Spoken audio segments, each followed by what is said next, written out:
Ele entrou no hospital de um jeito, vai sair de outro. E não é por causa da cirurgia. Enquanto você dormia, um plano que vinha sendo construído há meses nos bastidores do poder virou pó. E o homem que era apontado como o grande favorito para 2026 acabou de ser internado às pressas num hospital de Brasília. A cirurgia, segundo os próprios médicos, não era urgente, mas o desespero era urgente. E é aqui que a história começa. Respira fundo, porque o que você vai ouvir agora, a grande imprensa ainda não conseguiu enxergar. Isso não é briga de esquerda contra a direita, isso é xadrez 4D.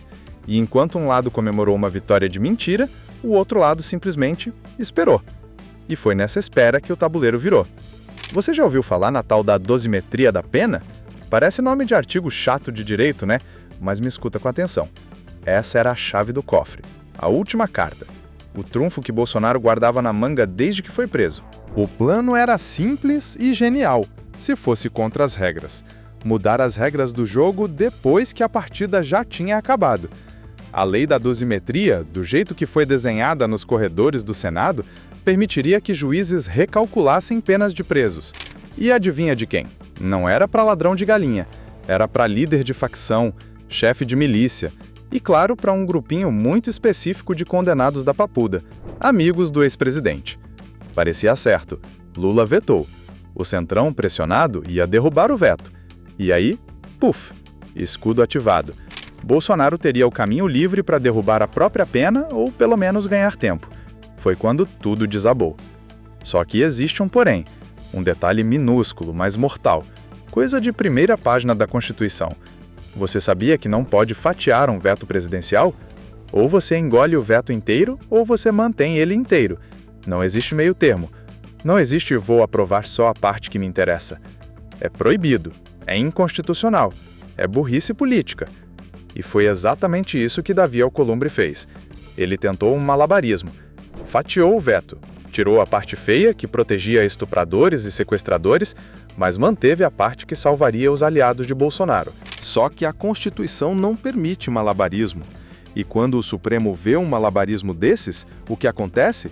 A corda arrebenta, e sempre pro lado de quem está tentando roubar. Aí a ficha caiu. A comemoração da quarta-feira virou pânico na quinta. Os telefones dos parlamentares não paravam de tocar. A pergunta era uma só. Deu ruim?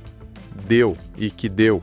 Porque, de repente, o plano que ia blindar o capitão transformou o Congresso inteiro em alvo.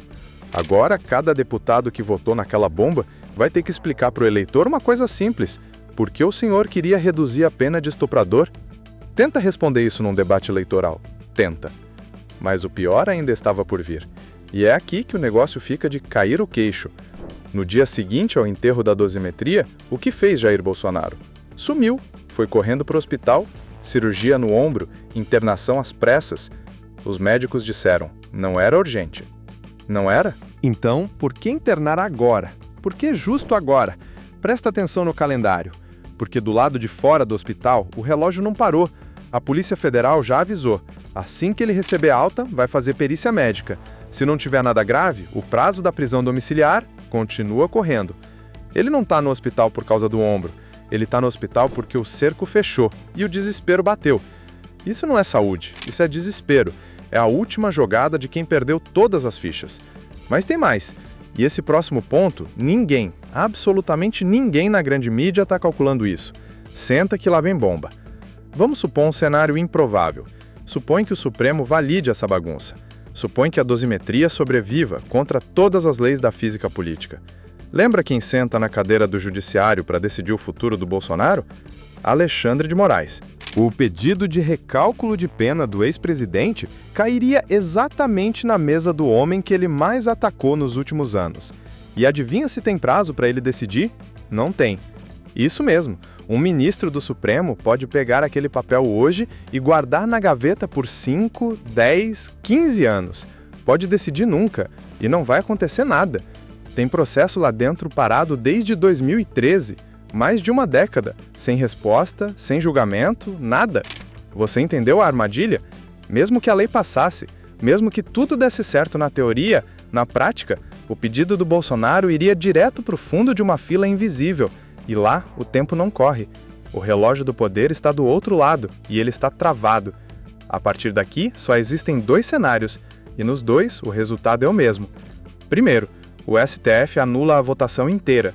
A dosimetria vai para o lixo, Lula mantém o veto, Bolsonaro volta para a cadeia em até 10 dias depois da alta, sem escudo nenhum.